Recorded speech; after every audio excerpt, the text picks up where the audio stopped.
कर्नाटका गुलबर्गा शहर के working journalist vice के पत्रिका भवन में प्रेस कॉन्फ्रेंस करते हुए Karnataka retired government employees association के अहदेदारान की जानिब से रियासती हुकूमत को आगाह किया गया कि अगर सरकार उनके मुतालिबात को पूरा नहीं करेगी तो 1 अक्टूबर से काली पट्टियां बांधकर सत्याग्रह किया जाएगा। तो आइए देखते हैं तफसीली report. Bureau report, Atraf TV Urdu news. अन्नदानात महादानम विद्यादानमतपरः अन्नेन क्षणिक तृप्तिः ಯಾವ ಜೀವಂತ ವಿದ್ಮಯ। ದಾನದಲ್ಲಿ ಅನ್ನದಾನ ಮೇಲಾಗಿರುವುದು ನಿಜ, ಅದಕ್ಕಿಂತ ಮಿಗಿಲಾದ ದಾನ ಯಾವುದು ಅಂತ ಕೇಳಿದ್ರೆ ವಿದ್ಯಾದಾನ ಅಂತ ಹೇಳ್ತಾರೆ। ಅನ್ನದಾನ ಕ್ಷಣಿಕವಾದಂತ ತೃಪ್ತಿ ನೀಡಿದರೆ ವಿದ್ಯಾದಾನ ಜೀವನ ಪರ್ಯಂತರವಾದಂತ ತೃಪ್ತಿ ನೀಡ್ತದ ಅಂತ ದಾನವನ್ನು ಮಾಡಿ ಇವತ್ತು ನಿವೃತ್ತಿಯಾಗಿ ಇಲ್ಲಿ ನಿಮ್ಮ ಪತ್ರಿಕಾಗೋಷ್ಠಿಯಲ್ಲಿ ಕುಳಿತಿರುವ ನಾನು ಅಂದರೆ ಪಿ ನೀಲಕಂಠಯ್ಯ ಬಿ ಹಿರೇಮಠ್ ಜಿಲ್ಲಾ ಸಂಚಾಲಕರು ಮತ್ತು ಗುರುನಾಥ್ ಔಂಠಿ ಇವರೇನಪ್ಪಾ ಅಂತಂದ್ರೆ ರಾಜ್ಯ ಸಂಚಾಲಕರು ಮತ್ತು ಜಿಲ್ಲಾ ಪ್ರಧಾನ ಸಂಚಾಲಕರು ಕೂಡ। ತದನಂತರ ನಮ್ಮ ಮಲ್ಲಿಕಾರ್ಜುನ ಚಟ್ನಳ್ಳಿ ಅವರು ಕೂಡ ಜಿಲ್ಲಾ ಸಂಚಾಲಕರು ಮತ್ತು ವಿಠಲ್ ಕುಂಬಾರ್ ಅವರು ನಮ್ಮ ಕಾರ್ಯದರ್ಶಿಗಳು ಮತ್ತು ನಮ್ಮ ವಸಂತ ಫುಲಾರ್ ಅವರು ಕೂಡ ನಮ್ಮ ಹಿರಿಯರು ಪ್ರಧಾನ ಸಂಚಾಲಕರು ಮತ್ತಿನ್ನ ನಾಗಪ್ಪ ನೆಲಗಿ ಅವರು ಕೂಡ ಜಿಲ್ಲಾ ಸಂಚಾಲಕರು। ಈ ಒಂದು ಇನ್ನು ಮಲ್ಲಿಕಾರ್ಜುನ ಛೇತ್ರಿ ಅವರು ಕೂಡ ಏನಪ್ಪಾ ಅಂತಂದ್ರೆ ನಮ್ಮ ಹಿರಿಯರು। ಈ ಒಂದು ಕರ್ನಾಟಕ ನಿವೃತ್ತ ನೌಕರರ ವೇದಿಕೆಯಲ್ಲಿ ಅಡಿಯಲ್ಲಿ ದಿನಾಂಕ 1/10/2024 ವಿಶ್ವ ಹಿರಿಯ ನಾಗರಿಕ ದಿನಾಚರಣೆಯಂದು ನಾವೇನಪ್ಪಾ ಅಂತಂದ್ರೆ ಸುಮಾರು 1000 ಅಥವಾ 1200 ಜನ ಸೇರಿಕೊಂಡು ಮುಂಜಾನೆ 10 ಗಂಟೆಗೆ ನಾವು ಬಸವಣ್ಣ ಮೂರ್ತಿಗೆ ಏನಪ್ಪಾ ಅಂತ ಮಾಲಾರ್ಪಣೆಯನ್ನು ಮಾಡಿ ಮತ್ತು ಅಂಬೇಡ್ಕರ್ ಮೂರ್ತಿಗೆ ಮಾಲಾರ್ಪಣೆಯನ್ನು ಮಾಡಿ ಪಾದಯಾತ್ರೆ ಮುಖಾಂತರ ಜಿಲ್ಲಾ ಅಧಿಕಾರಿಗಳ ಕಚೇರಿಯ ಮುಂದೆ ಧರಣಿ ಸತ್ಯಾಗ್ರಹವನ್ನು ಹಮ್ಮಿಕೊಂಡಿದ್ದೆವು। ಕಪ್ಪು ಬಟ್ಟಿ ಕಟ್ಟಿಕೊಂಡು 1 ದಿನದ ಧರಣಿ ಸತ್ಯಾಗ್ರಹವನ್ನು ಹಮ್ಮಿಕೊಂಡಿದ್ದೆವು।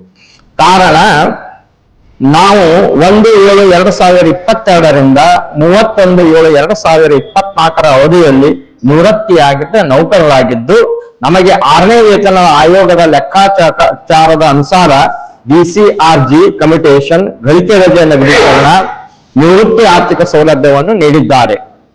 ಈ ನಿಟ್ಟಿನಲ್ಲಿ ನಮಗೆ ಆರ್ಥಿಕವಾಗಿ ಬಹಳಷ್ಟು ವಂಚಿತರಾಗಿದ್ದೇವೆ ಮತ್ತು ನಷ್ಟವಾಗಿದೆ। ಈ ದಿಸೆಯಲ್ಲಿ ನಾವುಗಳು ಕರ್ನಾಟಕ ಸರ್ಕಾರದ ಮಾನ್ಯ ಮುಖ್ಯಮಂತ್ರಿಗಳಿಗೆ ಮೇಲಿನ ಅವಧಿಯಲ್ಲಿ ತಾಲೂಕಾ ಮಟ್ಟದಲ್ಲಿ ಮತ್ತು ಜಿಲ್ಲಾ ಮಟ್ಟದಲ್ಲಿ, ವಿಭಾಗ ಮಟ್ಟದಲ್ಲಿ ಮತ್ತು ರಾಜ್ಯ ಮಟ್ಟದ ನಮ್ಮ ಪ್ರಧಾನ ಸಂಚಾಲಕರಾದಂತಹ ಶ್ರೀ ಷಣ್ಮುಖಯ್ಯವರ ನೇತೃತ್ವದಲ್ಲಿ 18/9/2024 ಸುಮಾರು 12,000 ಜನವನ್ನು ಸೇರಿಸಿಕೊಂಡು ನಾವು ಬೃಹತ್ ಸಮಾವೇಶವನ್ನು ಬೆಂಗಳೂರು ಮಹಾನಗರದಲ್ಲಿ ಮಾಡಿದ್ದೇವೆ, ಫ್ರೀಡಂ ಪಾರ್ಕಿನಲ್ಲಿ ಮಾಡಿದ್ದೇವೆ।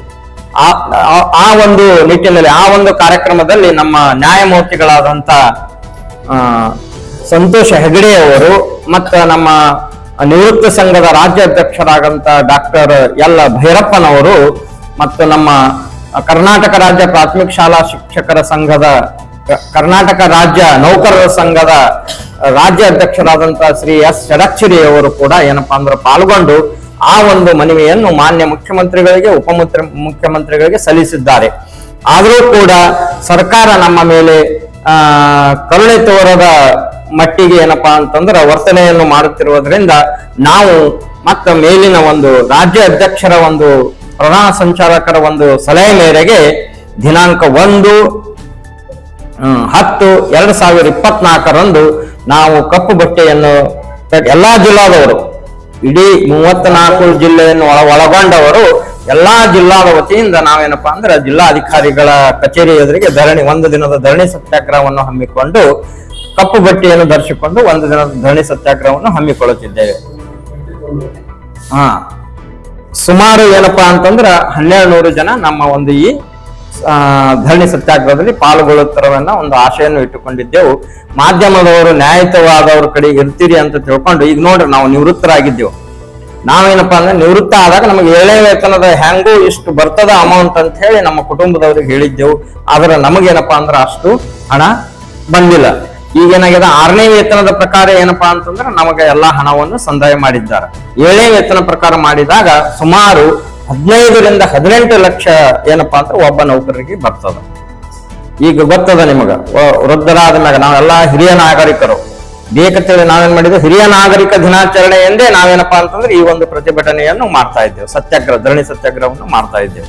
ಈಗ ನಾವು ಆರಾಮ್ ಮನ್ಯಾಗ ಉಂಡಿ ಇರಬೇಕಾದಂತ ವಯಸ್ಸು ನಮ್ಮದು, ಆದರೂ ಕೂಡ ನಾವು ಈಗ ಹೋರಾಟ ಹಾದಿ ತುಳಿಯೋ ಹಂತದಲ್ಲಿ ನಾವು ಯಾರು ಇಲ್ಲ. ಯಾಕಂದ್ರೆ ಈಗಾಗಲೇ 60 ವರ್ಷ ಅಂದ್ರೆ ನಿಮ್ಗೆ ಗೊತ್ತದ, ಮಾಧ್ಯಮದವರು ತಿಳ್ಕೊರ್ ನಾವು ಹೆಂಗಿದ್ದೇವೆ ಅನ್ನೋದು. ಅದಕ್ಕೆ ದಯವಿಟ್ಟು ನಮಗೇನಪ್ಪಾ ಅಂತಂದ್ರ ಈ ಒಂದು ನಮ್ಮ ವಿಚಾರವನ್ನು ಏನದ ಮಾನ್ಯ ಮುಖ್ಯಮಂತ್ರಿಗಳ ಗಮನಕ್ಕೆ ಬಂದು ನಮಗೆ ನ್ಯಾಯ ದೊರಕಿಕೊಡುವ ನಿಟ್ಟಿನಲ್ಲಿ ಮುಖ್ಯಮಂತ್ರಿಗಳು ಗಮನ ಹರಿಸಿದ್ರು ಅಂದ್ರೆ ನಮಗೆ ಬಹಳ ಸಂತೋಷ ಆಗ್ತದ.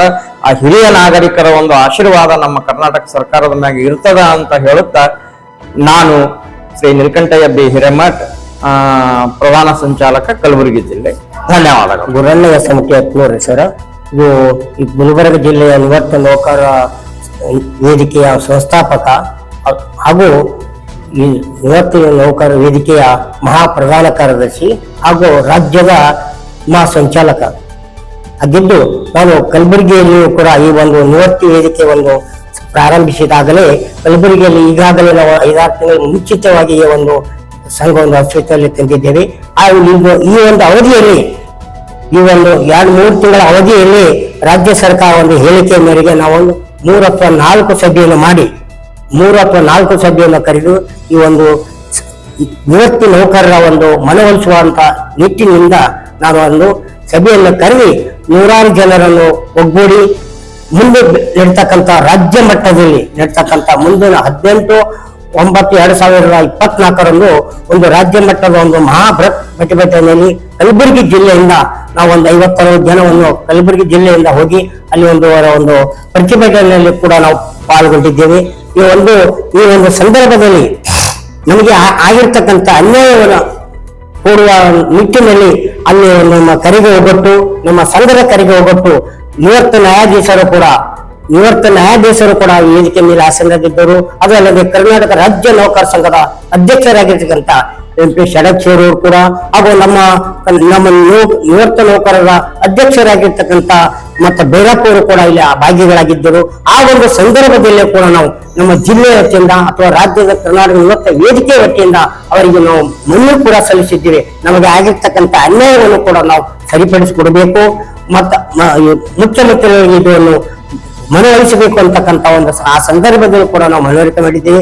ಈಗಾಗಲೇ ಕೂಡ ಅವರು ಕೂಡ ಒಂದು ರಾಜ್ಯ ಸಂಘದವರು ಈಗಾಗಲೇ ಮುಖ್ಯಮಂತ್ರಿಗಳು ಕೂಡ ಮನವಿ ಸಲ್ಲಿಸಿದ್ದಾರೆ.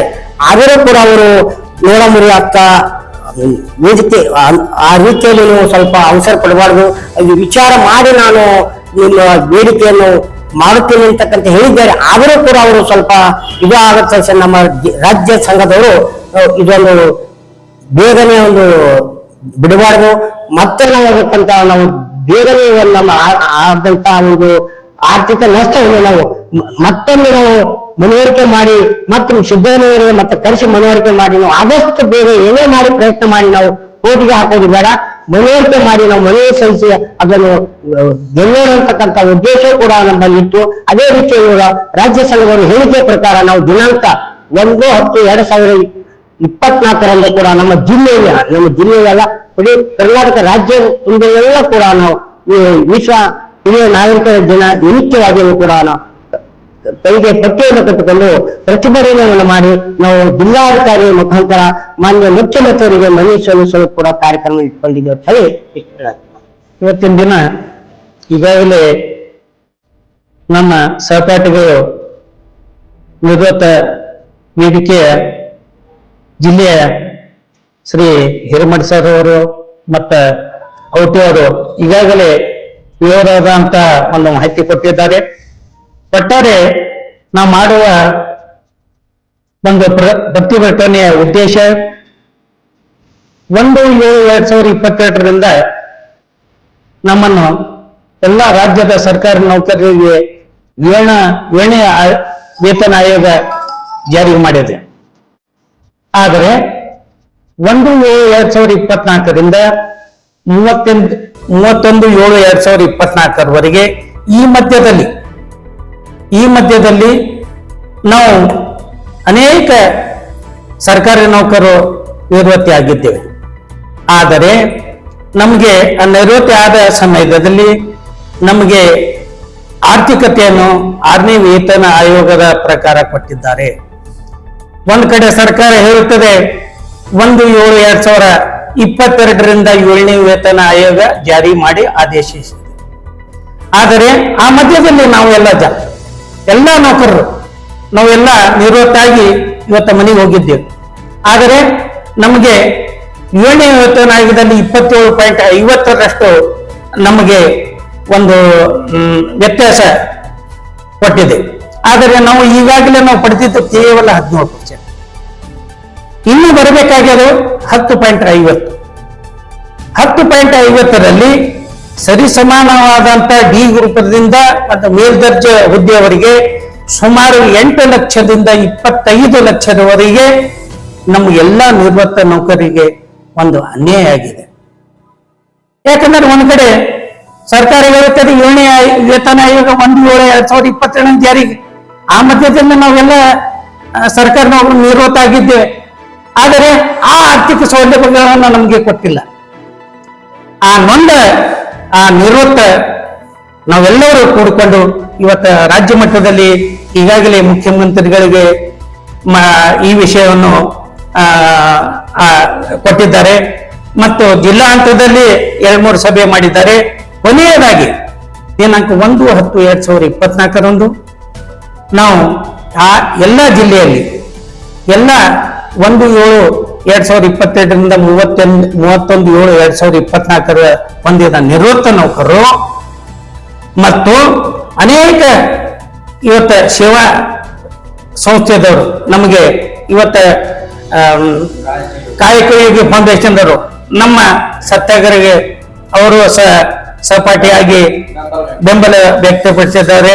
ಮತ್ತು ನಿವೃತ್ತ ನೌಕರ ಸಂಘದ ಅಧ್ಯಕ್ಷರು ಮತ್ತು ಜಿಲ್ಲಾ ಸಂಘದ ನೌಕರರ ರಾಜು ಲೇಂಟಿ ಅವರು ಸರ್ ನಮಗೆ ಸಹಕಾರ ಕೊಟ್ಟಿದ್ದಾರೆ. ಆ ನಿಟ್ಟಿನಲ್ಲಿ ದಿನಾಂಕ 1/10/2024 ಬೆಳಿಗ್ಗೆ 10 ಗಂಟೆಗೆ ನಾವೆಲ್ಲರೂ ಕೂಡಿಕೊಂಡು ನಾವು ಕೇವಲ ಸತ್ಯಾಗ್ರಹ ಅಂದರೆ ಕೇವಲ ನಾವು ದೊಡ್ಡ ಪ್ರಮಾಣದಲ್ಲಿ ಮಾಡುವುದಿಲ್ಲ.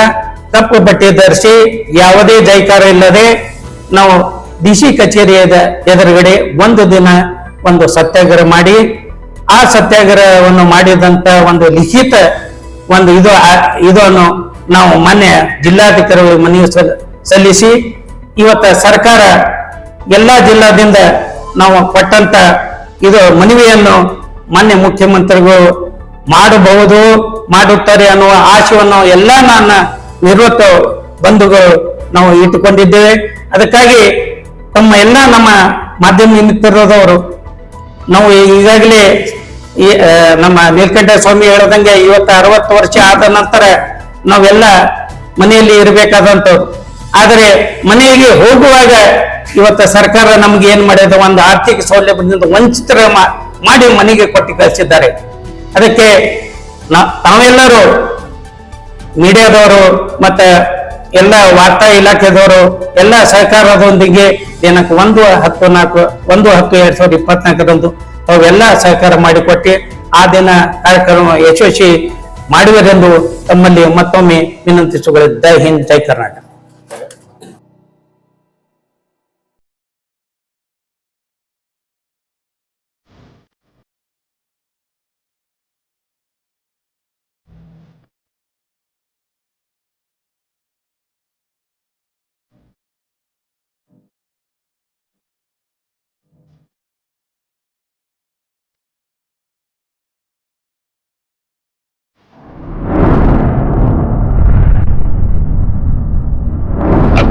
टीवी हर बात सच के साथ।